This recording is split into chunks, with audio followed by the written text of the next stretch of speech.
لا لا غير بیګش عمران خان توی چین ته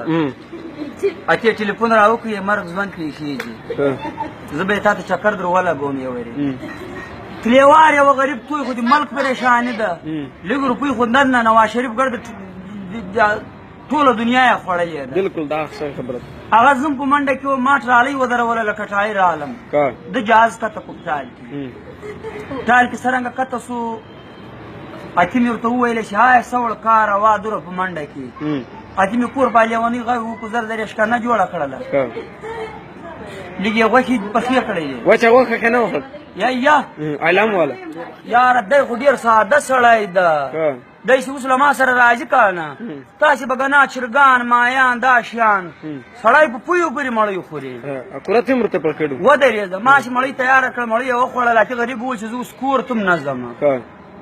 په دې دی غریب نه ده ګرم په منډه کې یو ولې یو چې خلک نارې وایي ګراني یې جوړه کړه ګراني یې جوړه کړه ګراني دې څه شي ده ښځه موږ د سر پاکې ادا ته نه یو خلاص له دغه جا اته غریب و چې زه به ځان تیار کړم ما ورته وویل مالقبله زه به پمپ وچلوم پایپ به یې بندې راوسکوم چې ولم بیا زه ده ویلی یا اته مې بدنۍ راواخیستله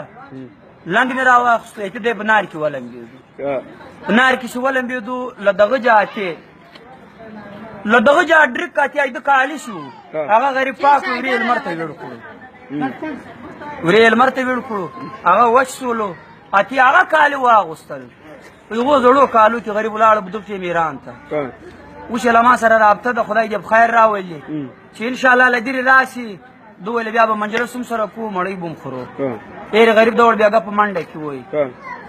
پنچر مې په منډه منډه ولګاوه جهاز پنچر و منډه منډه مې پنچر ولګاو غریب ته اتې له دغه جا اتې له دغه جا اتې خوارکی ولاړ اتې مال ورځه الله دې مل څه ولاړ اوس ایران ته اوس دی دوره باچا سړی ده د ډالډه و پړو یې 150 روپۍ ګرانه کړه مال دا خلک غریبان دي په ډالډه و پیسې غواړي لږ ګزاره وکړه ده ما ته وویل چې بسکوټه خبره دا شی ده زه کوم کار کم دي ما په کار کې دخل مه رالره اویلی سوه پاکپټن سو وجره سوله عرب سو دغو څلورو بازارو یې ما ته بیا ذمهواري راکړه هو اتې اوس دغه څلورو بازارو ذمهواري ده لږ دوره کسې خلک جلوس نه وباسي چې ګرانې راله ګرانې راله ته به په یوه طریقه خلک مطمئنه کوې کنټرول کوې به اتې مې ورته ویلې مان صحیح ده چې له هغې خوا دې زه له ایرانه راسمه اتې به بیا مړۍ هم وخورو که خیر بیا به دغو خلکو ته دا ګیلې کې فضول ګیلې کې نور غریب سور رسولي دي دا ګیلې ورته وایه مه کوي مهرباني وکړئ زه یې په منډه کې یم هو اوس خبره دا شی ده دی را روان ده کومه چې ده دا بټۍ دا بټۍ ده ویلې چې بسکوټه خبره دا شی ده دا بټۍ ما نه بندولې خواران غریبان خپلې مزدورۍ پې کې دا سید علي ته دا ملاخي ځنکای دا د ما د ترور زوی د په هغه کې وشي ویاړۍ کې اوس دغه ځان ته پریشانه دی ما د پروړي کاروبار بند شو زوی د منډه سره پروړي سره په دوه میاشتې بله ما سره کار وکړي دا خبره ده که کټایم دو ویل دا اوس یې ونې ډېرې کټای دو اوس وویل هغه یې ونو در را باندې درئ ونې یې ډېرې ولګوو هو په نارو باندې که یې ونه چا وواله شنه ونه دفه چې تاړي پې ولګوو هغه ما ورته ویل 2 میاشتې ګزاره وکړه دومره شی نسته چې د ماښام او د سهار لرو پې پوه شوې هغه خبره ده وکړه دغه ده وایي چې زه دا بټۍ په دې بندوم چې دا بټۍ کم بندي پې پوه شوې نو به دا خلک دماغ یې دا د غوږ ونیسي دا خلک نه ټلویزیون ته کښېني په خپلو روپو خپلو کاروبارونو چې منډې وهي ما ته نه دې را پام د ما ټول بسکوټه دا خو ته نه یې چې زر زر د ټال صفا کړو غنه دې لرې کړلی جهاز جی دې زوړ کړو ما بیا هغه جهاز کته کړو تا ته رالم تا ما ته ټیم راکړو تا دې کور ودانې پې پوه شوې دا خلک ما ته غوږ نه نیسي په خپلو بټیو کې منډې وهي زه یې دا بټۍ دوی ته بندوم اتې ما ورته وویلې مال دا کار مه کوې ما ښځه درکړه بټۍ زه بندوم اوس خبره دا ده چې ما دغه یې دا چلېږي پرېشانه کېږئ ما بنده بیخي بټۍ بندې به یې 2 میاشت سله انشاءالله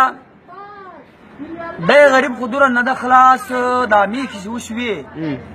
ته ویل دغه میخو ته چې چکتم پام نه کې مزدور به څه وکړي ښه. ما او دی یو په منډه کې هغه دوه میخې ما ته راورسولې کړاشې ساتي او دوه ورې یو بل ما چې تر زوی دی هغه ته ورسولې دا څلور میخې وې هسې خلکو ته ویلم موږ خرڅې کړلې خرڅې کړې یم چیرې دي زړه م نه پرې کېږي تندۍ لنګې دي پرې پوه شولې او بې شیدو دي ما او د ده نه کېږي ما او دی د پویو شوقینان یو پوی موږ څښو قرت خورئ یار هغه خو زمې پرې را روان د پوی سړي دی چې به دغه کې به قرت ځینې جوړوو بیا به مخ دوی ته کار راکوي قرت بیا پوه شولې یو به ناموچان هم کم شي ناموچان په قرتو کښېني بیا دوه دا جراثیم دې لټېږي خو ځکه دا چې بټویې ده اوس وویلې دا دوګی لټېږي جراثیم ده هغه ما دی بیا ګپ وکړو ما ورته ویلې ما د بټویو هېڅ هغه هم نشته نه د بټویو مرض ته نه کس ته نه ګنده څه ده ویلې تا مین خبره تا ته زه وکم دا خلک ما ته غوږ نه نیسي دا ماړه خلک دي دغه په بټویو سل کسه کار کوي ټي وي ته نه دي خلاصې ټلویزیون وګوري دوه میاشتې بټوی وربندوم چې دوی ټلویزیون ورته او ما غږېدا ته غوږ ونیسي پرې پوه شوې چې دوی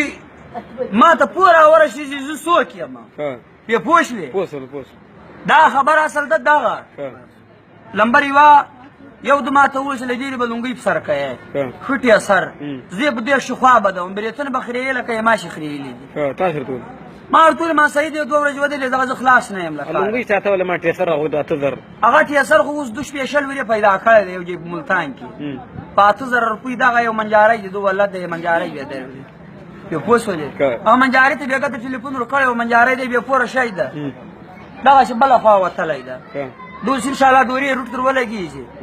لونګۍ به در ورسوي او اتې به فیصله کې انصاف به کې انصاف به کې ما چې دا کامیابي منده کړه په انصاف باندې مې پیدا کړه موبایل سره بندونه ما دا کامیابي پیدا کړه په انصاف باندې مې پیدا کړه خلک دې موږ نه مني انشاءالله موږ به ښه کړو طریقې انصاف زنده آباد